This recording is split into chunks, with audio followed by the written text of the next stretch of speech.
దినవృత్తాంతంలో 2వ గ్రంథం 29వ అధ్యాయం 1వ వచనం చదువుదాం ఒకసారి. 2వ దినవృత్తాంతంలో 29వ అధ్యాయం 1వ వచనాన్ని కనుక చదివినట్లయితే, హిజ్కియా ఏలన ఆరంభించినప్పుడు 25 ఏండ్ల వాడై 29 సంవత్సరములు యెరూషలేములో ఏలెను. అతని తల్లి జకర్యా కుమార్తె, ఆమె పేరు అబియా అని చెప్పబడతా ఉంది. ఇక్కడ 3 సందర్భాలను మనం చూస్తాం. హిజ్కియా ఏలన ఆరంభించినప్పుడు అతని వయసు చెప్పారు 25 సంవత్సరాలు అని చెప్పారు. ఇక్కడ అన్నాడు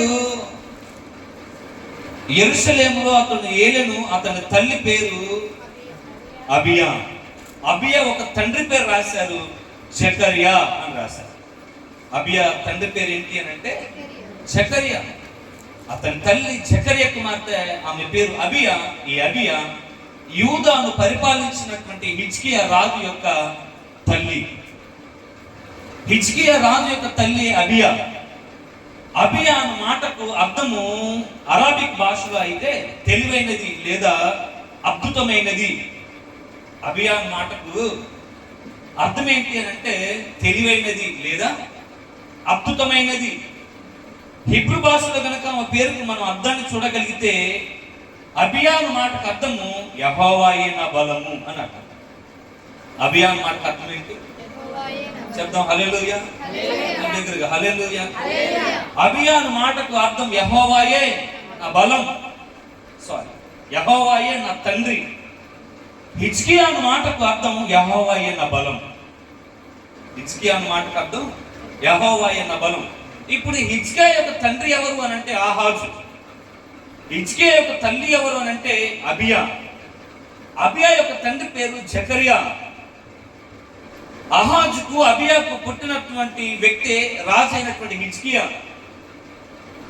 ఇశ్రాయేలు రాజ్యము 2 భాగాలుగా విభజింపబడినప్పుడు మొట్టమొదటి రాజు సౌలు, తర్వాత రాజు దావీదు, ఆ తర్వాత రాజు సొలొమోను తదనంతరము 2 రాజ్యాలుగా విభజించబడ్డాయి. ఒకటి దక్షిణ రాజ్యం, ఒకటి ఉత్తర రాజ్యం. ఉత్తర రాజ్యాన్ని యూదా రాజ్యంగా పరిగణించారు. యూదా రాజ్యాన్ని 20 మంది రాజులు పరిపాలించారు.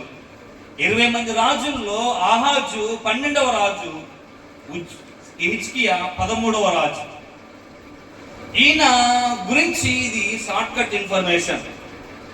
మొత్తానికైతే ఈయన 25వ ఏట తన తండ్రి అయినటువంటి ఆహాజు మరణించిన తర్వాత 25వ సంవత్సరం హిజ్కియాకు రాగానే అతని తండ్రి అయినటువంటి ఆహాజు మరణించిన తర్వాత హిజ్కియా యూదాకు రాజుగా పరిపాలన చేశాడు. యూదా రాజ్యాన్ని హిజ్కియా పరిపాలించాడు. అయితే ఇందులో అబియా చేసినటువంటి గొప్పతనం ఏముంది, అబియా చేసినటువంటి తల్లి యొక్క ఉన్నతమైన ప్రేమ ఏముందో కొన్ని విషయాలు చెప్పి నేను ముగించేస్తాను. ముందు అబియా చేసినటువంటి ఉన్నతమైన పని మనకు తెలియాలి అని అంటే తండ్రి యొక్క జీవిత విధానం ఏంటో మనకు తెలియాలి. ఆ కుటుంబ పరిస్థితులు ఎలా ఉన్నాయో తెలియాలి. ఏ పరిస్థితుల్లో తన కుమారుడైన హిజ్కియాను అబియా పెంచిందో తెలియాలి. ఎటువంటి కష్టతరమైన పరిస్థితుల్లో హిజ్కియాను తన తల్లి పెంచిందో తెలియాలి అని అంటే ఆ కుటుంబ పరిస్థితులన్నీ మనకు తెలియాలి. కాబట్టి ఇప్పుడు ఆ కుటుంబ పరిస్థితులు తెలియాలి అని అంటే యూదాను పరిపాలించినటువంటి తన తండ్రి అయినటువంటి ఆహాజు జీవితాన్ని మనం చూస్తే ఆ కష్టమైన క్లిష్టమైన పరిస్థితుల్లో తన తల్లి హిజ్కియాను ఎలా పెంచుకుందో మనకు అర్థమైపోతుంది. కాబట్టి హిజ్కియాను గురించి, ఆహాజు గురించి కొన్ని లేఖన భాగాలు తొందర చెప్తాను. త్వరగా చదవవలసిన వారు ఆలస్యం చేయకుండా తొందరగా మనం చదువుదాం. 2వ దినవృత్తాంతంలో గ్రంథంలో 28వ అధ్యాయం 22వ వచనంలో హిజ్కియా గురించి ఒక మాట అద్భుతంగా చెప్పాడండి. ఆపత్కాలమందు అతడు యెహోవా దృష్టికి మరి అధికముగా అతిక్రమములు జరిగించెను. అట్లు చేసిన వాడు ఈ ఆహాజు రాజే. ఆహాజు రాజు ఎలాంటి వాడటంటే అతిక్రమములు జరిగించిన వాడు. ఎవరి దృష్టికి? యెహోవా దృష్టికి. అతిక్రమములు ఎలా ఉన్నాయి? అధికముగా ఉన్నాయి, అధికముగా, ఎక్కువగా. అసలు ఆహాజు ఎవరు అంటే దావీదు వంశంలో వస్తున్నటువంటి రాజు. ఈయన అన్యుడు కాదు. లేదా ఏదో బయలుదేవతను ఆరాధించేవాడు కాదు, లేదా ఏదో మెలేపు దేవతను ఆరాధించేవాడు కాదు. వీరి పితృపారంపర్య అంటే వీరి వంశాన్ని కనుక చూస్తే దావీదు యూదా జాతిలో ఉన్నటువంటి వ్యక్తి, దేవుణ్ణి పరిచయం చేయాల్సినటువంటి వ్యక్తి. ఇక్కడ ఈయన గురించి చెప్తా ఉన్నాడు, ఈ ఆహాజు రాజట యెహోవా దృష్టికి అధికముగా అతిక్రమములు జరిగించినటువంటి వ్యక్తి. ఎలాంటి వ్యక్తి తండ్రి? హిజ్కియా తండ్రి ఎలాంటి వాడు అని అంటే, ఒక మాట చెప్పాలి అంటే అధికముగా చెప్పాలి, అధికముగా అతిక్రమములను జరిగించినటువంటి ఈ రాజే.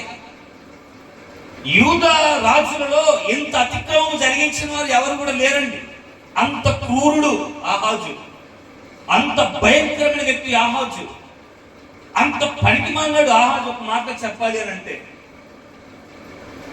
ఎంత క్రూరుడు అంటే, తన జీవితాన్ని కనుక మనం ఇంకా పరిశీలన చేస్తే, ఇప్పుడు 2వ రాజుల గ్రంథంలోకి వెళ్దాం ఒకసారి.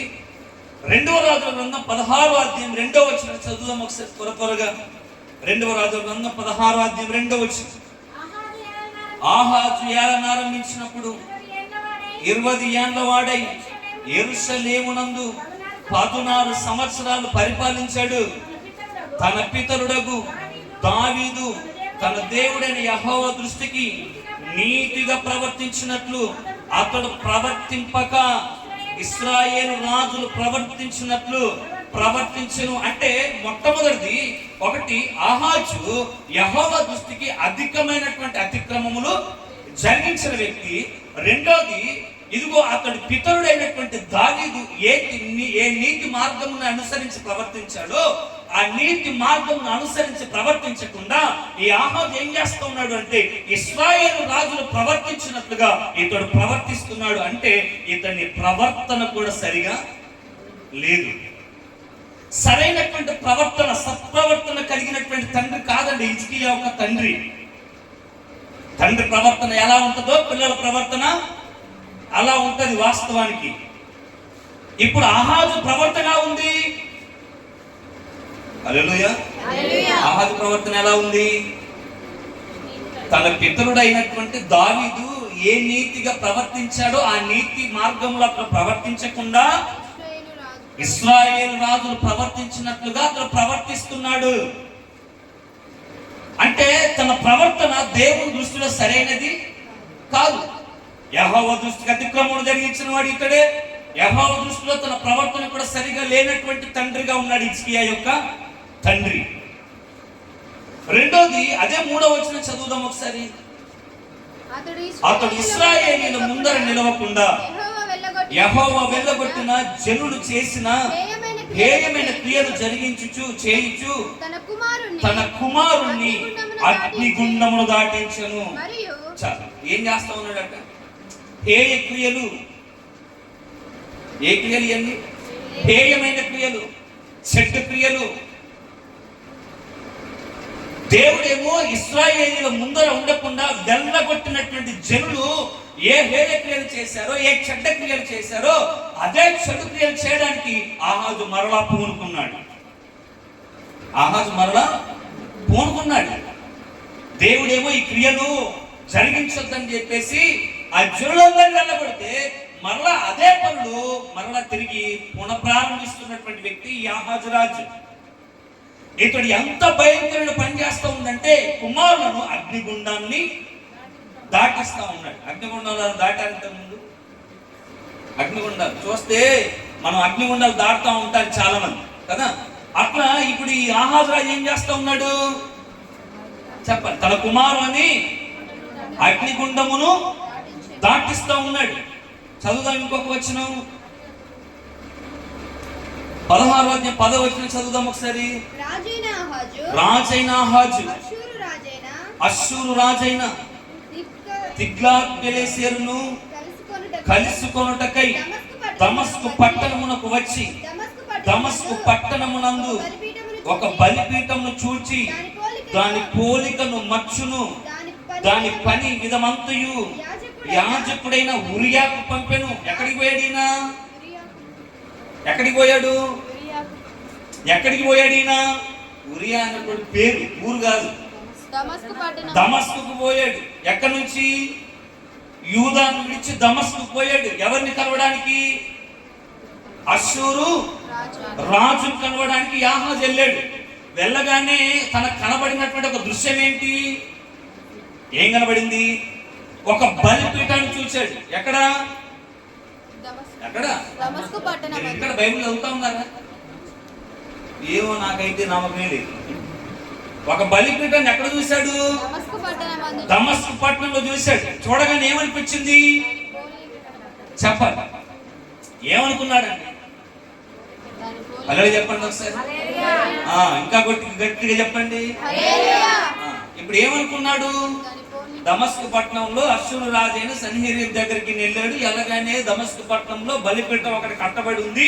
ఆ బలిపీఠం మీద ఆరాధన జరుగుతూ ఉంది, ధూప నైవేద్యాలు జరుగుతూ ఉన్నాయి, అర్పణలు జరుగుతూ ఉన్నాయి, బలులు అర్పిస్తూ ఉన్నారు. చూసి అలా కొద్దిసేపు అలా చూసి ఏమైపోయాడు అంటే పరవశంతో ఇట్లాంటి బలిపీఠం యాజిటీస్ ఎక్కడ ఉండాలనుకున్నాడు అని అంటే చెప్పండి, ఎక్కడుండాలి? అసలు ఇది చేసిన పని ఇంకా మీకు చాలా హిస్టరీ చెప్తే భయం వేస్తుంది. కానీ యెహోవా మనకు అతి పరిశుద్ధ స్థలం, పరిశుద్ధ స్థలం ఆవరణం తెలుసుగా. అందులో పరిశుద్ధ స్థలంలో ఏముంటది? బలిపీఠం ఉంటుంది. ఆవరణంలో ఏముంటది?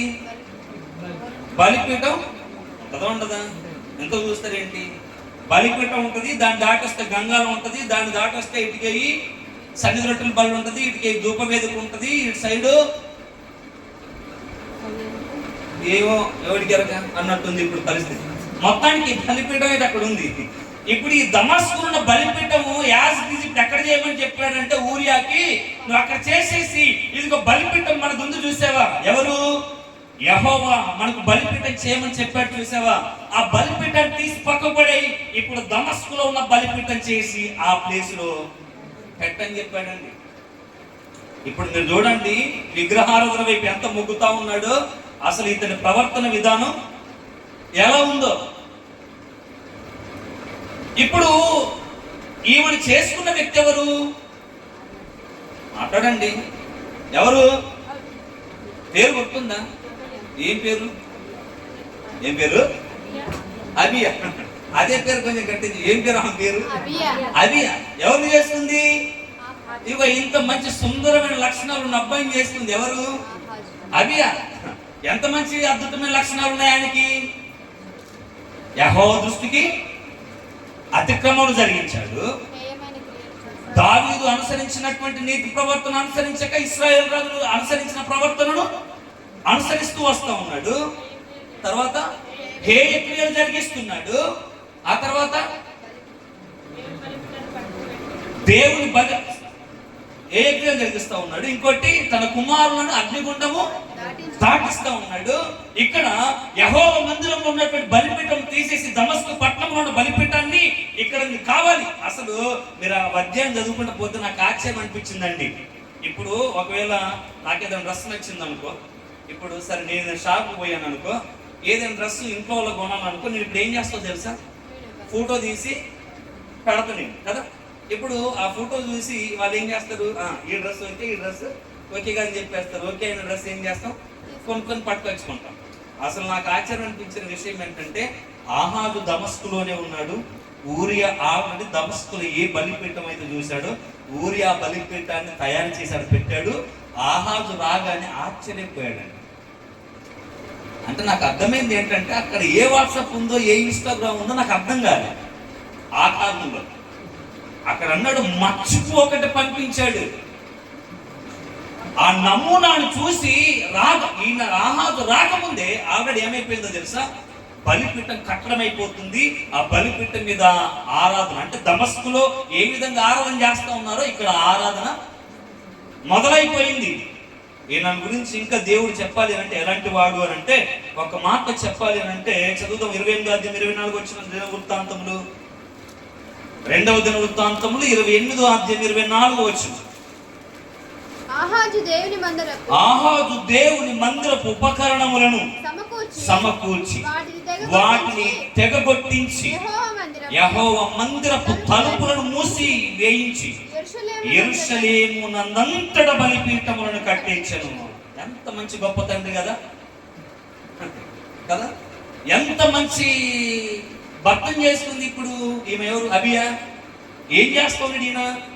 దేవుని మందిరపు ఉపకరణములన్నిటిని కూడా తెగ్గొట్టించేసాడట. సమకూర్చేసి తెగ్గొట్టించేసి వాటిని బయట పరవేసేసి యెహోవా మందిరపు తలుపులను మూసివేసేశాడు.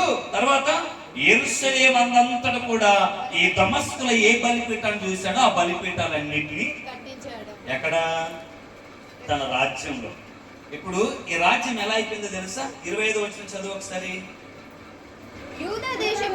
యూదా దేశంలోని పట్టణములన్నిటిలోనూ అతడు అన్యుల దేవతలకు ధూపము వేయుటకై బలిపీఠములను కట్టించి తన పితరుల దేవుడైన యెహోవాకు కోపం పుట్టించి ఏం చేస్తా ఉన్నాడు? ఇప్పుడు అన్యుల దేవతలకు ధూపం వేస్తూ ఏం చేస్తున్నాడు అంటే తన పితరుల దేవుడైన యెహోవాకు కోపం పుట్టిస్తా ఉన్నాడు. ఒక మాటలో చెప్పాలంటే యూదా దేశాన్ని ఏం చేశాడో తెలుసా? దేవుడు దేంతో పోల్చాడో తెలుసా యూదా దేశాన్ని?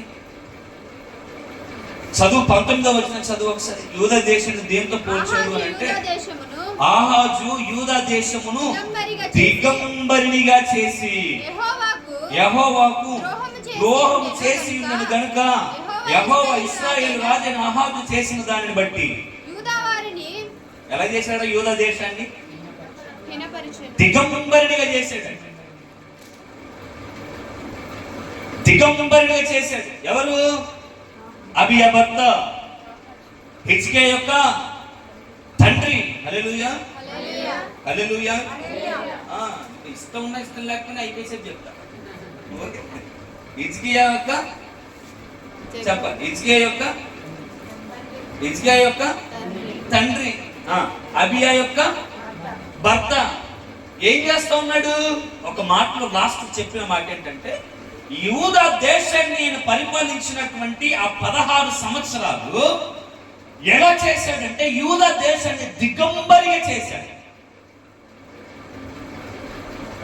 ఇప్పుడు మన పరిస్థితులు కూడా అదే. మన దేశంలో ఉన్న పరిస్థితులు కూడా అదే. ఆడపిల్లల్ని దిగంబరిగా చేసి ఊరి మీద ఊరేగిస్తున్నారు. అట్లా తయారైపోయింది యూదా దేశం. మొన్న జరిగింది. ఆడపిల్లని అసభ్యంగా రోడ్డు మీద పట్టుకొని పిచ్చి చేష్టం చేసిన వీడియోలు తీసి పెట్టిన ఇన్స్టాగ్రామ్ అసలు దారుణమైన. అంటే ఏమైపోయిందంటే దేశాన్ని దిగంబరత్వంతో ఇప్పుడు ఇండియా అలా అయిపోతాం. భారతదేశం అలా మణిపూర్లో జరిగిన సంఘటనలు అవే. ఇప్పుడు కాలక్రమేణా మణిపూర్ నుంచి వెళ్ళి ఇప్పుడు భారతదేశంలోనికి జ్వరపడిపోయింది, ఎంటర్ అయిపోయింది. ఇప్పుడు ఎక్కడ కూడా ఇప్పుడు ఆడపిల్లలు కావచ్చు, లేకపోతే స్త్రీలకు ఏమాత్రం కూడా ఏమంటారు గౌరవము లేదు. యూదా ఎలా దేశాన్ని దిగంబరిగా చేశాడో ఇప్పుడు పరిపాలిస్తున్న వారు కూడా దేశాలను దిగంబరులుగా చేస్తా ఉన్నారు. దేవుడి కాక కోపం వచ్చేసింది. కోపం వచ్చేసి యూదా ప్రజలను హీన దశలోనికి తీసుకొని వెళ్ళాడు. యూదా ప్రజలు హీన దశలోనికి తీసుకొని వెళ్ళడానికి ప్రముఖ పాత్ర పోషించింది ఎవరు అనంటే రాజు అయినటువంటి ఆహాజు. ఒక్క మంచి గుణమైన ఉందా? హల్లెలూయా. ఒక్క మంచి గుణమైన ఉందా? ఒక్క మంచి గుణమైన తండ్రిలో ఉందా? నీకు ఇంకొక మాట చెప్పాలి అంటే హిజ్కియాకు 13-14 సంవత్సరాల వయసు రాగానే తండ్రి అయినటువంటి ఆహాజుతో కలిసి ఆయన సలహాదారుడిగా ఆ రాజ్య పరిపాలన నడుస్తూ ఉన్నాడండి. ఇప్పుడు ఒక మాట చెప్పాలంటే తండ్రి ఏ పనులు చేస్తూ ఉన్నాడో హిజ్కియా ఆ పనులు. నెక్స్ట్ రాజు అయితే ఏ పనులు చేయాలి చెప్పండి? ఏ పనులు చేయాలి? ఏ పనులు చేయాలి ఇప్పుడు హిజ్కియా? హల్లెలూయా. ఏ పనులు చేయాలి? తండ్రి ఏ పనులు చేశాడో ఆ పనులే చేయాలి. తండ్రి ఏ పనులు చేశాడు? ఏ పనులు చేశాడు? అన్య దేవతలను పూజించాడు. బలిపీఠాలు ఆ దేశమంతటా స్థాపించాడు. అగ్నిగుండాలు దాటిస్తా ఉన్నాడు. చెప్పాలి ఇంకా ఇంకేం చేస్తా ఉన్నాడు? హేయక్రియలు జరిగిస్తా ఉన్నాడు. తన ప్రవర్తన సరిగా లేదు. అతిక్రమం చేసిన రాజులలో మొట్టమొదటి రాజు ఆహాజే. ఎంత భయంకరమైన భర్తతో అబియా ఎలా సంసారం చేసింది? హల్లెలూయా. భర్త ఒకడు తాగుబోతే అయితేనే బాబోయ్ నా వల్ల కావట్లేదని భయంకరంగా బాధతో ఇబ్బంది పడిపోతే ఒక్క మంచి క్వాలిటీ లేదు ఎవరిలో? ఆహాజులో, భర్తలో. మరి అబియా ఏం చేయాలి? అబియా ఎవరి కుమార్తె అని రాయబడిందంటే జకర్యా కుమార్తె అని రాయబడింది. జకర్యా గురించి కొంచెం చరిత్రలో కనుక మనం వెళ్ళగలిగినట్లయితే మంచి భక్తిపరుడు, మంచి యథార్థపరుడు, దేవుని యందు భయభక్తులు కలిగినటువంటి వాడు. జకర్యా ఏ భక్తి ఉందో, జకర్యా ఏ దేవుని ఆరాధిస్తున్నాడో, జకర్యా దేవునిపై ఎంత నమ్మకం ఉన్నాడో అదే భక్తిని, అదే దేవునిపై విశ్వాసాన్ని, అదే దేవునిపై నమ్మకాన్ని ఈ బిడ్డ కూడా ఏం చేశాడంటే ఉగ్గుపాలు పట్టినట్లుగా పట్టాడు. తండ్రి అయినటువంటి జకర్యాలో ఏ భక్తి ఉందో తన కుమార్తె అయినటువంటి అబియాలో కూడా అదే భక్తి. ఇప్పుడు ఒక మాట చెప్తాను, దేశంలోనికి విగ్రహారాలు తీసుకొచ్చినాడు, తన కుటుంబంలోనికి విగ్రహారాలు తీసుకొని రాలేడా? చెప్పండి. దేశంలోనికే విగ్రహారాలు తీసుకొని వచ్చాడు కదా, కుటుంబంలోని తీసుకొని రాలేడా? దేశంలోనే ధూపం వేసేవాడు కుటుంబంలో ధూపం వేయడా? వేయడా? వేస్తాడా? వేయడా? వాడే హేయక్రియలు జరిగించినప్పుడు ఇంట్లో కూడా హేయక్రియలు జరిగించడం వాడు. ఇప్పుడు కుమారుడు కానీ భార్య కానీ ఆ కుటుంబం అంతా కూడా ఇప్పుడు ఎలా నడుస్తున్నాడు? అలా నడవరా? నడుస్తారా? నడవరా? అక్షరాలు అలానే నడుస్తారు. ఈయన ఏం చేస్తున్నాడో కుమారుడు చూస్తూ పెరుగుతున్నాడు కాబట్టి కుమారుని జీవిత విధానం కూడా అలానే ఉంటది. భర్త ఎలా ఉన్నాడో భార్య కూడా అలానే ఉంటది. భార్య భర్తలైన వారికి చాలా బాగా తెలిసేది ఏంటి? భర్త అబద్ధం ఆడితే భార్య సహకరిస్తుంది, భార్య అబద్ధం ఆడితే చెప్పాలి భర్త సహకరిస్తూ ఉంటారు. వీళ్ళు ఒకరికొకరు ఎలా ఉంటారు చెప్పాలి? ఎలా ఉంటారు? అవునా కదా? భార్యను భర్త ఎన్నికేసుకొని వస్తుంది, భర్త భార్యను ఎన్నికేసుకొని వస్తూ ఉంటాడు. ఏ సందర్భంలోనైనా మధ్యలో చూసే వాళ్ళ పిచ్చులు అట్లాంటి మధ్యలో పోవద్దు. ఒకరినొకరు ఎన్నికేసుకొని వస్తూ ఉంటారు. ఇప్పుడు నేను అనేది ఏంటంటే అహాజు ఎంత పనులు చేస్తూ ఉంటే తన భార్య అయినటువంటి అబియా చూడట్లేదా? ఆ ప్రభావం తన మీద పడదా? ఆ ప్రభావం తన మీద పడదా? ఖచ్చితంగా పడిద్దండి. ఒక చిన్న ఎగ్జాంపుల్ చెప్తాను. నీ బిడ్డను మంచిగా దైవ భక్తిలో పెంచి ఒక్కసారి విగ్రహాలను చేసిన కుటుంబానికి ఎలా ఉంటది? ఎలా ఉంటది?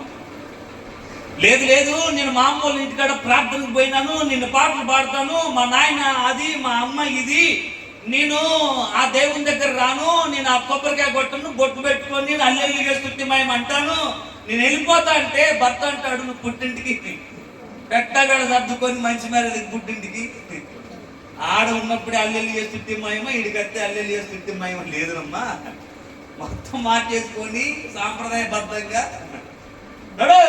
అంటాడు. అవునా కదా? అంటే ఇప్పుడు అహాజు అభియాన్ అలా అని ఉన్నాడా?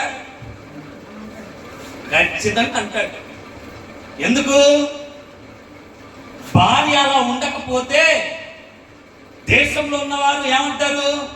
నీ ఇల్లే సరిగా లేదు, నీ పిల్లలే సరిగా లేదు, నీ పిల్లలే సరిగా లేదు అంటే అభియా మీద అంత ఒత్తిడి ఉందండి. నేను ఈరోజు అభియా గురించి ఎందుకు చెప్తున్నానంటే ఎంత క్రూరుడైన తండ్రిని కలిగి ఉన్నటువంటి హిజ్కియా, ఎంత క్రూరుడైనటువంటి భర్తను కలిగి ఉన్నటువంటి అబియా తన కుమారుడి మీద ప్రభావం పడకుండా పెంచింది.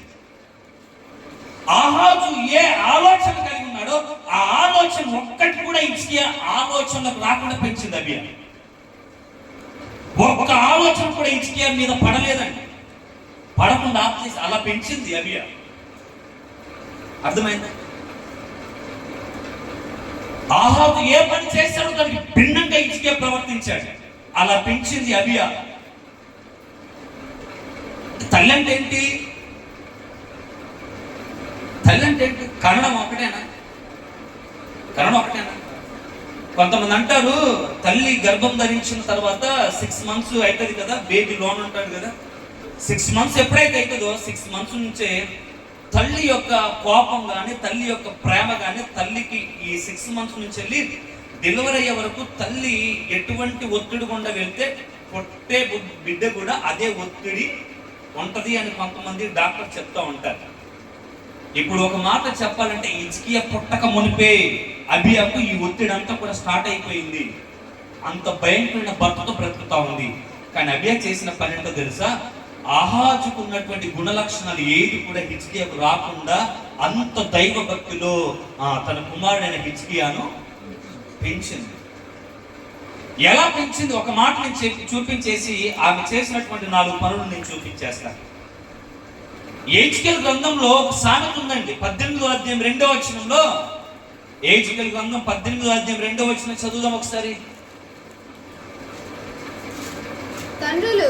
తండ్రులు ద్రాక్ష కాయలు తినగా పిల్లల పళ్ళు పులిసినని మీరు చెప్పుచూ వచ్చేదరే. ఇశ్రాయేలు దేశమును గూర్చి ఈ సామెత మీరెందుకు పలికెదరు? 14వ వచనం చదువుదాం ఒకసారి. అయితే అతనికి కుమారుడు పుట్టగా ఆ కుమారుడు తన తండ్రి చేసిన పాపములన్నిటిని చూచి ఆలోచించుకొని అట్టి క్రియలు చేయకుండిన ఎడల, ఏమని చెప్తా ఉంది ఇక్కడ? తండ్రులు ద్రాక్షకాయలు తింటేనంట పిల్లల పళ్ళు పులిసిపోయాయంట. అలా ఉంది ఆనాటి కాలంలో. హోషే కావచ్చు, యెషయా కావచ్చు, హిజ్కియా యొక్క తండ్రి ఏరినటువంటి దినాల్లో ప్రవక్తలుగా ఉన్నారు. వాళ్ళు చెప్తున్నటువంటి మాట ఏంటంటే, తండ్రులు ద్రాక్ష పళ్ళు తింటే పిల్లల పళ్ళు ఎలా పులుస్తాయని సామెత ఇశ్రాయేలులో వచ్చింది. తండ్రిని దేవుడు మాట్లాడుతూ ఉన్నాడు. అంటే తండ్రి ఏ పాపం చేస్తాడో పిల్లల మీద అదే పాపము సంక్రమిస్తుంది, అది ఏలుబడి చేస్తుంది అని చెప్తాడు. అందుకే కీర్తనకారుడు దావీదు అంటాడు, అయ్యా ఇదిగో నా తల్లి నన్ను పాపంలోనే గర్భము ధరించింది, నేను జన్మతః పాపిని, నేను పాపంలో పుట్టానయ్యా. దావీదుని కనుక అడిగితే, అయ్యా నువ్వు ఎందుకు పాపం చేస్తావంటే దావీదు ఇచ్చిన సమాధానం ఒకటే, నేను పాపంలోనే పుట్టినటువంటి వ్యక్తిని, అందుకే నేను పాపం చేశాను. ఆహాజు అబియా ఇద్దరు భార్య భర్తలుగా కొనసాగుతున్న దినాల్లో హిజ్కియా కడుపులో ఉన్నప్పుడే ఈ ప్రభావం హిజ్కియా మీద పడాలి ఈ లేఖన భాగాలు చూస్తే. కానీ 14వ వచనంలో కానీ వచ్చేసరికి అక్కడ అంటున్నటువంటి మాట ఏంటంటే, తండ్రి చేసినటువంటి పనులు, తండ్రి చేసినటువంటి జరిగించిన క్రియలు కుమారుడు ఆలోచించుకొని జరిగించకపోతే ఆ పాపం అతని మీద ఉండదు. అబియా చేసిన పని ఇదే. పాపంలో పుట్టినప్పటికీ, పాపంలో పెరిగినప్పటికీ కూడా, తండ్రి భయంకరమైన పాపిష్టి అయినప్పటికీ కూడా, తండ్రి భయంకరమైన క్రూరుడైనప్పటికీ కూడా, తండ్రి భయంకరమైన విగ్రహారాధికుడు అయినప్పటికీ కూడా, తండ్రి భయంకరమైనటువంటి బలులర్పించేవాడైనప్పటికీ కూడా కుమారుణ్ణి ఆ విధంగా అబియా పెంచలేదు. అందుకే ప్రసంగి గ్రంథం అంటాడు, నీ బాల్య దినముల యందు నీ సృష్టికర్తను స్మరణకు తెచ్చుకో. అందుకే సామెతల గ్రంథంలో అంటాడు, ఇదిగో బాలుడు నడవలసిన త్రోవను వానికి నీవు నేర్పు. ఎప్పుడు నేర్పమన్నాడు? బాల్య దశలోనే. ఇప్పుడు అబియా బాల్య దశలోనే హిజ్కియాకు మెట్లు వేస్తా ఉంది. ఎటు తెలుసా? భక్తి వైపు, దేవుని వైపు, లోకం వైపు కాదు, విగ్రహారాధన వైపు కాదు, బలిపీఠముల వైపు కాదు, అన్య దేవతల వైపు కాదు, లోకం వైపు కాదు. అతను చిన్నతనం నుంచి వెళ్ళి యెహోవా వైపు తన అడుగులను వేయడం అబియా నేర్పిస్తా ఉంది. అంటే తనులు ఏం నేర్పించాలి? హలో, తనులు ఏం నేర్పించాలి? పిల్లలకు ఏం నేర్పించాలి? ఏం నేర్పించాలి? చెప్పాలి. ఏం నేర్పించాలి? చెప్పాలి. ఏం నేర్పించాలి? ఏం నేర్పించాలన్నా నేను అర్థం కాదు. పిల్లలు చెప్పండి పోనీ, సరే తల్లులైన వారు చెప్పండి పోనీ, సరే పెళ్లి చేసుకున్న చెప్పండి, ఇప్పుడు చెప్పండి. ఏం నేర్పించాలి? సరైన మార్గంలో నడిపించడం నేర్పించాలి. నేర్చుకోవాలంటే ఏం చేయాలి? ఫస్ట్ తల్లిదండ్రులు ఫస్ట్ నడవాలి. అర్థమైందా? తల్లి తండ్రి ఫస్ట్ ప్రార్థన చేయాలి ఉదయమే. ఇప్పుడు గౌతమ్ అనుకుంటాడు, మా అమ్మే ప్రార్థన చేయలేదు, నన్ను అడిగినోడు ఒకడు నేను ఇంకో అర్ధగంట ఎక్కువ పడుకుంటాడు, ఆయన ప్రార్థన చేయడు. మా అమ్మే ఈ రోజు బైబిల్ చదవలేదు, మా అమ్మే చదవలేదు, నన్ను ఎవడు అడుగుతాడు, ఇంకా బైబిల్ చదవడు. ఒక వారం అలా గుడికి రాలేదు, ఊరికే చెప్తా ఉన్నాను. మా అమ్మే ఆ రోజు గుడికి పోలేదు, ఇంకో రోజు గుడికి పోకపోతే అర్థమైందా? ఏం చేయాలి పిల్లల్ని? తల్లిదండ్రులు ఏం చేయాలి? నీవు ఫస్ట్ నీ కుటుంబంలో రోల్ మోడల్గా ఉండడం నేర్చుకో. నువ్వు ఫస్ట్ మాదిరిగా ఉండడం నేర్చుకో. లోకంలో చూపించడం కాదు, లోకం వైపు పిల్లల్ని అడుగులు వేపించడం కాదు, లోకంలో ఉన్నటువంటి కల్చర్ పిల్లల్ని అలవాటు చేయడం కాదు. అది కాదు పెంపకం. నీతి మార్గంలో దేవుని వైపు నడిపించడం నేర్చుకోవాలి. అలా నువ్వు నేర్చుకోకపోతే, అందులో నువ్వు విఫలమైపోతే, ఇదిగో నేను చెప్తా ఉన్నాను, నువ్వు సరైనటువంటి తల్లివి కాదు. అబియా పరిస్థితి చాలా క్లిష్టమైన సందర్భంలో ఉంది. అయినప్పటికీ కూడా తన కుమారుణ్ణి మీద ఆ విగ్రహారాధన ప్రభావం పడకుండా దేవుని వైపు తన కుమారుణ్ణి నడిపించడం నేర్చుకుంటా ఉందండి కదా. చెప్తాను, 3-4 వచనాలు చదివించేసి నేను ముగించేస్తాను. చదువుదాం ఒకసారి. 2వ రాజులలో 18వ అధ్యాయం, అందులో ఉంటే సరిపోతుంది. ఇంకా అందులోనే 4 వచనాలు ఉన్నాయి. 2వ రాజులలో 18వ అధ్యాయం 3వ వచనాన్ని చదువుదాం ఒకసారి. తన పితరుడైన దావీదు చేసినట్టు అతడు యెహోవా దృష్టికి పూర్ణముగా నీతిని అనుసరించాడు. ఎవరు చెప్పారండి? తండ్రి ఫైట్ ఆపోజిట్. తండ్రి ఎలా ఉన్నాడట? తండ్రిని గురించి కూడా సేమ్ రాశారు. ఏమని? తన పితరుడైన దావీదు నీతిని అనుసరించి ప్రవర్తించిన మార్గంలో అక్కడ ప్రవర్తించకుండా, ఇశ్రాయేలు రాజులు ప్రవర్తించిన మార్గంలో ఇక్కడ ప్రవర్తించాడని తండ్రిని గురించి చెప్పాడు. కానీ హిజ్కియా దగ్గరికి వచ్చేసరికి 3వ వచనంలో ఏమందంటే, హిజ్కియా తన పితరుడైన దావీదు చేసినట్లు అతడు యెహోవా దృష్టికి పూర్ణముగా నీతిని అనుసరించెను. కొంచెం కొంచెమా? ఎలా అనుసరించాడు? సంపూర్ణంగా, ఫుల్ఫిల్నెస్. ఇంకా వెలితనేది లేదు. నీతిని అనుసరించడంలో అసలు దావీదు ఎలా నీతిని అనుసరించాడో ఆ విధంగా తన కుమారుడైనటువంటి హిజ్కియా నీతిని అనుసరించేటట్లుగా తన తల్లి అయినటువంటి అబియా ఏం చేసిందో తెలుసా? జాగ్రత్త తీసుకుంది, పెంచింది. తండ్రి అంటాడు నీతికి పూర్తి వ్యతిరేకీడు, అవినీతి పరుడు. అవినీతి పరుని కడుపులో అవినీతిగా పుట్టావు అంటాడు. చాలా మంది లోకంలో ఉన్నారు. అవునా? నీ తండ్రి అవినీతి పరుడు రా, నువ్వు కూడా అవినీతి నేర్చుకున్నావు అంటాడు. కానీ తండ్రి అవినీతి పరుడు, కుమారుడు నీతి పరుడు. ఎవరు నేర్పించారు? అబియా. హిజ్కియా గొప్పతనం ఏం లేదు. చదివిన తర్వాత నేను అనుకున్నాను, ఎన్ని రోజులు హిజ్కియా అబ్బో అనుకున్నాను. కాదు, హిజ్కియాకు చెప్పు, హిజ్కియాకు ఈ బాటను, ఈ అడుగులు నేర్పించింది ఎవరు? అబియా. ఎటువంటి పరిస్థితులు? వీడేమో నీతి వ్యతిరేకి తండ్రి, వీడే అవినీతి పరుడు. వీడేమో తండ్రి ఏమో అవినీతి పరుడు. కానీ కుమారుడు నుంచి సాక్ష్యం ఏమిస్తా ఉన్నాడు దేవుడు అని అంటే, ఇతడు దావీదు అనుసరించినటువంటి నీతి మార్గాన్ని అనుసరించాడు కదా. ఎలా సాధ్యమైంది ఇది? ఎలా సాధ్యమైంది? ఇప్పుడు మీరు చెప్పండి, తండ్రి ఏమైనా చెప్పాడా? తండ్రి చెప్పుంటాడా? చెప్పడు. ఎందుకు? ఈయనే నీతి మార్గాన్ని అనుసరించి నడవలేదు కాబట్టి ఇంకా తండ్రి అయినా నీతి మార్గంలో పెంచుతాడు అంటే, ఇప్పుడు తండ్రి ఫెయిల్ అయ్యాడు. ఎవరు సక్సెస్ అయ్యారు? ఇప్పుడు తల్లి సక్సెస్ అయ్యింది. నెంబర్ 1. రెండోది 4వ వచనం చదువు. ఉన్నత స్థలములను కొట్టివేసి విగ్రహములను పగలగొట్టి దేవతా స్తంభములను పడగొట్టి మోసే చేసిన ఇత్తడి సర్పమును చిన్న భిన్నములుగా చేసెను. దానికి ఇశ్రాయేలీయులు నెహుస్తానాను పేరు పెట్టి దానికి ధూపము వేయించు వచ్చి ఉండిరి. రెండోది ఏం చేశాడంటే, ఏం చేశాడు? ఉన్నత స్థలములను కొట్టివేసి విగ్రహములను పడిగొట్టి దేవతా స్తంభములను పడగొట్టి. ఇవన్నీ నిలిపినోడవాడు తండ్రి. ఇవన్నీ నిలిపినోడవాడు తండ్రి. ఏం చేశాడు? అసలు ఈ విగ్రహాలన్నీ, ఈ దీప స్తంభాలన్నీ, ఈ దేవత స్తంభాలన్నీ ఏంటి? అక్కడి ఏ రాజ్యంలోనివి? కాపీ పేస్ట్ అండి, దమస్కులోనివి.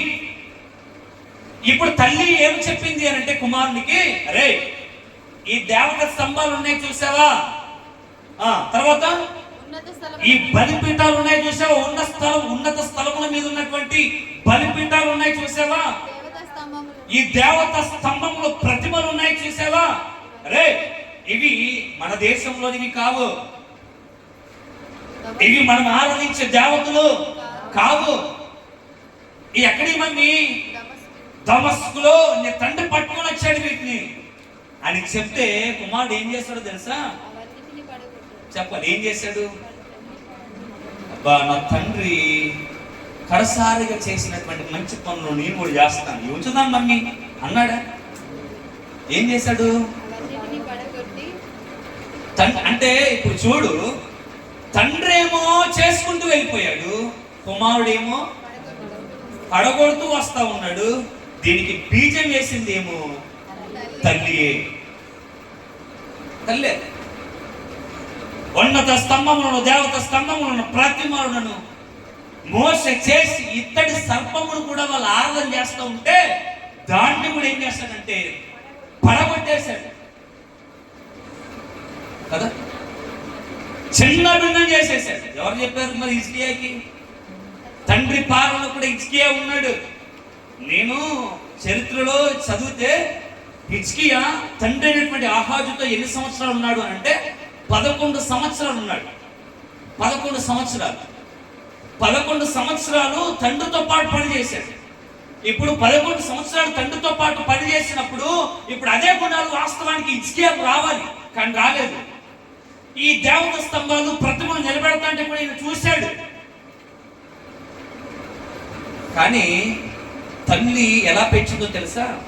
నిలబెడుతున్న ప్రతిసారి చెప్తుంది ఇది మన దేవుళ్ళు కాదు, నిలబెడుతున్న ప్రతిసారి చెప్తా ఉంది ఇది మన ఆరాధన చేసేటువంటి విధి విధానాలు కావు. ఎప్పుడైతే రాజయ్యాడో చేసినటువంటి రెండో పని ఏంటో తెలుసా?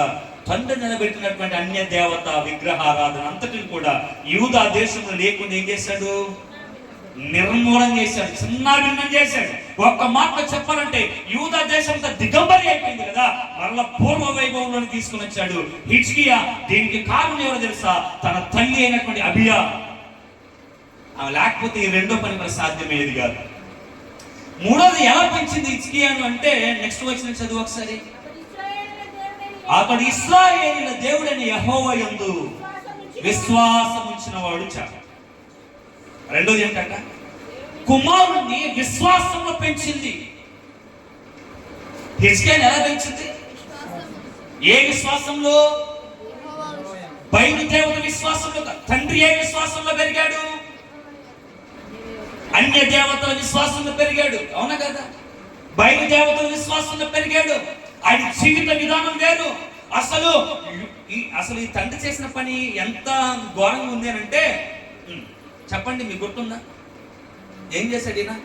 యెహోవా మందిరపు తలుపులనే ఏం చేశాడు? మూసేశాడు. ఏం చేశాడు? మూసేశాడు. అంటే దాని అర్థం ఏంటి? ఇంకా యూదా దేశంలో యెహోవాకు ఆరాధన లేని లేదు. ఎన్ని సంవత్సరాలు? 16 సంవత్సరాలు. 16 సంవత్సరాలు అసలు యూదా దేశంలో దేవునికి ఆరాధనే జరగలే, ఆరాధనే లేదు. ఈ 16 సంవత్సరాలు ఏం జరిగింది అని అంటే అన్య దేవత ఆరాధన జరిగింది. తండ్రి విశ్వాసం వేరు. తండ్రి విశ్వాసం యెహోవా మీద కాదు. తండ్రి విశ్వాసం తన పితరులైనటువంటి వాళ్ళు అనుభవించిన విధానంలో తండ్రి విశ్వాసం కాదు. అంటే ఎలా పెంచిందో తెలుసా? తండ్రి విశ్వాసం కూడా కుమారుని మీద పడకుండా పెంచేసింది తల్లి. చాలా మంది అంటారు, ఏం చెప్పాలి నేను, వాళ్ళ అయ్య ఎలా తయారయ్యాడో చెప్పండి. కొంత తల్లులు అంటారు, ఏమంటారు చెప్పండి అమ్మ, చిన్న మాట చెప్పండి, అయిపోయింది. ఇంకొకటి ఆల్రెడీ ఇప్పుడు 3వ అయిపోయిందని 4 అయినాగా, ఇంకోటి నది అయిపోయింది. నాకు ఏమంటారు చాలా మంది, వీడు అయ్యలాగా తయారైతా ఉన్నాడు. నువ్వేం చేస్తా ఉన్నావు? ఏం చెప్పాలి అయ్యారు? వాళ్ళ అయ్య ఎలా ఉన్నాడు, వాడాలని పెరుగుతూ ఉన్నాడు. తల్లి నువ్వేం చేయాలి? ఈరోజు అభియ చెప్పేది అదే. తండ్రి ఎలా ఉన్నప్పటికీ కూడా తన కుమారుని అలా పెంచడానికి తల్లి ఇష్టపడలేదు. తండ్రి ఎంత విగ్రహారాధికుడు అవని, తండ్రి ఎంత తాగిపోతావని, తండ్రి ఎంత తిరిగిపోతావని, తండ్రి ఎలాంటి పరిమాణాలు కానీ, తండ్రి వాడు గుడి వస్తాడా రాడా డజంట్ మ్యాటర్, కానీ తండ్రి ప్రభావం పిల్లల మీద పడడానికి వీల్లేదు అన్నట్టుగా కంకణం తీసుకొని తండ్రి విశ్వాసం వేరు, కుమారుని విశ్వాసం వేరు. కుమారుని తండ్రి విశ్వాసంలో తీసుకుని నడిపించలేదు అభియా. అర్థమైంది? అలా నడిచేటోడైతే ఇంకా విగ్రహ స్తంభాలు ఇంకా ఎక్కువైపోవాలి. తండ్రుల ప్రభావము, తండ్రి చెడ్డవాడైతే ఆ ప్రభావం పిల్లల మీద పడకుండా చూసుకోవాల్సిన బాధ్యత తల్లిది. అర్థమైందా? నీ భర్త చెడ్డవాడైతే నీ భర్త యొక్క చెడ్డగుణం ఒక్కటి కూడా నీ పిల్లల మీద పడద్దు, పడకుండా చూసుకోవాల్సిన బాధ్యత నీది. అభియా చేసింది అదే పని. తండ్రి ఏమో మందిరం మూసేశాడు, కుమారుడేమో దేవుని యందు విశ్వాసమును కలిగి ఉన్నాడు. తండ్రి మందిరాన్ని మూసేస్తే రాజైన మొదటి సంవత్సరమే మూయబడిన మందిర తలుపులు తెరిచి యెహోవాకు ఆరాధన చేశాడు. అంత గొప్ప కుమారునిగా గుర్తింపు పొందాడంటే తన తల్లి చేసినటువంటి, తన తల్లి పెంచినటువంటి పెంపకం. 3 చెప్పే. ఒకటేంటి? యెహోవా దృష్టిలో నీతిని అనుసరించి పూర్ణంగా నడుచుకున్నాడు. రెండోది చెప్పండి, అన్య దేవతలన్నిటిని కూడా తొలగించేశాడు. మూడోది యెహోవా యందు విశ్వాసం కలిగి బ్రతకడం నేర్చుకున్నాడు. నాలుగోది చెప్పి ముగించేస్తాను. చదువుదామా నెక్స్ట్ వచనం. అతడు యెహోవాతో హత్తుకొని ఆయనను వెంబడించుటలో వెనుక తీయక ఆయన మోషేకు ఆజ్ఞాపించిన ఆజ్ఞలన్నిటిలో గైకొనుచును. నాలుగోది ఏంటిది ఆయనలో ఉన్న గుణం అంటే యెహోవాను హత్తుకొని ఉన్నాడు, ఆయనను వెంబడిస్తూ ఉన్నాడు, ఆజ్ఞలన్నిటిని నెరవేరుస్తూ ఉన్నాడు. యెహోవాను హత్తుకొని ఉన్నాడు. తండ్రి ఏమో యెహోవాకు దూరంగా ఉన్నాడు, కుమారుడేమో యెహోవాకు హత్తుకొని ఉన్నాడు. రెండోది యెహోవాను వెంబడిస్తున్నాడు, యెహోవాను వెంబడిస్తున్నాడు. మోషే నియమించిన ధర్మశాస్త్రంలో ఆజ్ఞలన్నింటినీ కూడా గైకొంటూ ఉన్నాడు. ఎవరు చెప్పారు? బిడ్డా, ధర్మశాస్త్రం ఆజ్ఞలన్నింటినీ మనం పాటించాలని ఎవరు చెప్పారు? తండ్రి చెప్పాడా? తండ్రి చెప్పలే. ఎవరు చెప్పారు? తల్లి చెప్పింది. మన ఆజ్ఞలు ఇవి, మన విధి విధానం ఇది, మన యెహోవాను హత్తుకొని బ్రతకాలి, యెహోవాకు సమీపంగా ఉండాలి అని తల్లి చెప్పినటువంటి మాటలు. లాస్ట్ ఆయన గురించి ఒక మాట చదివించి ముగించేస్తాను. ఆయన గురించి చెప్పినటువంటి మాట 4వ వచనం చదవండి ఒకసారి, 5వ వచనం చదవండి, 5వ వచనం 2వ లైన్లో ఉంటుంది. అతడు ఇశ్రాయేలు దేవుడైన యెహోవా యందు విశ్వాసం ఉంచిన వాడు, అతని తరువాత వచ్చిన యూద రాజులలోను అతని పూర్వీకులైన రాజులలోను అతనితో సమమైన వాడు ఎవ్వడును, సమమైన వాడు ఒక్కడును. ఎంత గొప్ప రాజయ్యాడు! పూర్వీకులలో అతని తర్వాత తరంలో ఏంటిదట? హిజ్కియాతో సమానమైనటువంటి రాజు ఒక్కడు కూడా లేడు. పూర్వం ఉన్న రాజులు ఎవరు చెప్తారా? ఒకటి దావీదు, తర్వాత దావీదు కంటే ముందు సౌలు, దావీదు తర్వాత సొలొమోను కదా, సొలొమోను తర్వాత రెహబాము కదా. ఇట్లా చూసుకుంటూ పోతే పూర్వం ముందున్న రాజు అని అన్నాడు. ఇప్పుడు పూర్వం దావీదు బెటర్ రాజు అనుకో. ఇప్పుడు అంటాడు హిజ్కియా ఎదుట దావీదు కూడా సమమైన వాడు కాదు అని అర్థం. ఇప్పుడు చాలా మంది అనుకుంటాం దావీదు గొప్ప, హిజ్కియా గొప్ప అంటే చాలా మంది ఓటెట్టేస్తారంటే, కానీ ఇక్కడ వాక్యం చెప్పింది ఏంటంటే పూర్వీకులందరిలో కల్లా హిజ్కియాతో సమమైన వాడు లేడు, ఆ తర్వాత రాజులలో కూడా హిజ్కియాతో సమమైన వాడు ఒక్కడు లేడు. అంటే ఎంత గొప్పగా పెంచింది ఇప్పుడు అబియా చెప్పాలి. ఎంత గొప్పగా పెంచింది కదా, చాలా ఉన్నతంగా పెంచిందండి. ఇంకా చదువుకుంటూ పోతే చాలా ఉన్నాయి, సాయంత్రం 6-5 చెప్పుకుంటూ పోతే. కానీ 6-5 మీరు అందరూ నన్ను కొడతారు కాబట్టి ముగించేస్తారు కదా. ఎన్ని ఉన్నతమైన మంచి లక్షణాలు ఎలా హిజ్కియాలోకి వచ్చాయి మనకు తెలుసు కదా. హిజ్కియాకి ఎన్ని సంవత్సరాలు రోగం వచ్చేసింది? రోగం వచ్చినప్పుడు హిజ్కియా ప్రార్థన చేశాడు కదా, చేశాడా లేదా? ప్రార్థన చేశాడు. ప్రార్థనలో ఏమని అడిగాడు? ప్రభువాని దృష్టికి నేను ఎలా నడిచానో ప్రవర్తించాను అదంతా చూసుకొని చెప్పేసి ఎన్ని సంవత్సరాలు ఆయుష్ పొడిగించబడింది? 15 సంవత్సరాలు ఆయుష్ పొడిగించబడింది. అంటే ఇప్పుడు ఎంత ప్రార్థనా పడవడానికి గల కారణం ఎవరు? తల్లి. హిజ్కియా ఇప్పుడు అసలు ఇంకొక మాట లాజిక్ ఆలోచించండి, అసలు ఆ ఇంట్లో ప్రార్థన చేసుకోవడానికి సమయం ఉంటుందా అండి? అసలు ఈ ఆహాజు గురించి మనం చదివితే ఆ ఇంట్లో ప్రార్థన చేయడానికి సమయం కూడా ఉండదు. ఎందుకు? వీడు అన్య దేవతలు తీసుకొచ్చి ఇంట్లో పెట్టేశాడు, ఇంకా ప్రార్థన చేసుకోవడానికి ఎక్కడ ఉంటది? పాపం ఆ తల్లి ఎక్కడ ప్రార్థన చేసిందో తెలియదు, కానీ అదే ప్రార్థన జీవితం హిజ్కియాలో తీసుకుని వచ్చింది. ఏ ప్రార్థనలో అయితే తల్లి ఉందో అదే ప్రార్థన హిజ్కియాలోకి వచ్చేసింది. అర్థమైందా? చాలా గొప్ప కార్యాలు ఉన్నాయండి. హిజ్కియాని ఒక నూతన కోణంలో తల్లి నడిపించినట్టు దాదాపు చాలా ఉన్నాయి బైబిల్ గ్రంథం మనం చదివితే. కానీ హిజ్కియా అంత ఉన్నతమైన వ్యక్తిగా పేరు గావించాడనంటే తన తండ్రి అయినటువంటి ఆహాజు కాదు, కానీ తన తల్లి చేసినటువంటి నడిపించినటువంటి విధానమే.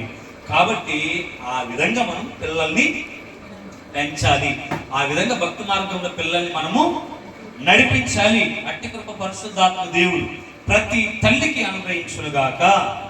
ఆమేన్. హల్లెలూయా.